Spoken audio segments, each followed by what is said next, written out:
Meraldina was a small village where time seemed to walk slowly, hand in hand with the sun. Every morning, the roosters would sing a chorus, telling everyone it was time to wake up. Smoke would start to curl from the chimneys of the small, colorful houses that lined the only dirt road. The smell of fresh coffee and warm cornbread filled the air, mixing with the sweet scent of the guava trees in the backyards. Life was simple and quiet.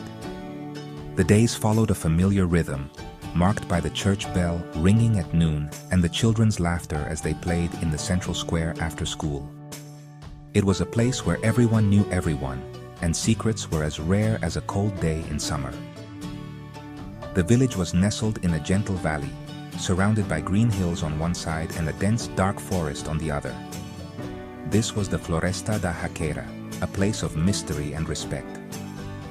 The people of Meraldina lived with the forest as their neighbor, a constant presence that offered both gifts and warnings.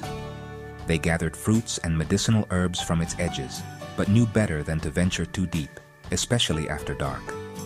The forest was part of their lives, a place of stories told by grandparents, tales of strange creatures and forgotten paths.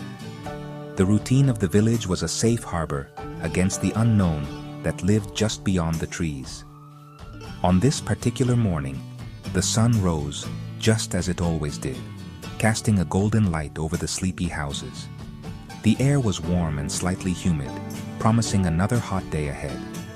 Dona Elvira was already sweeping her porch, humming a soft tune. Seu Huka was leading his cows to the pasture, their bells clinking gently in the quiet morning.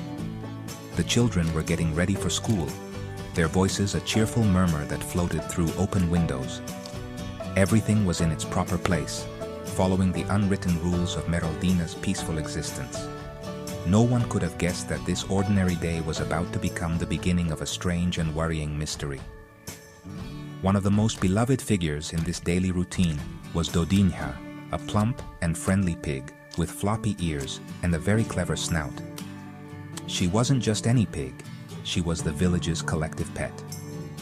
Dodinha didn't live in a pen like other farm animals. She roamed freely, making her rounds through the village every day. She would stop by one house for a juicy mango, then visit another for a scratch behind the ears. The children adored her, and even the grumpiest old folks couldn't help but smile when Dodinha greeted them with a happy oink. She was a symbol of Meraldina's gentle spirit, a shared joy that connected everyone. Demir was a boy who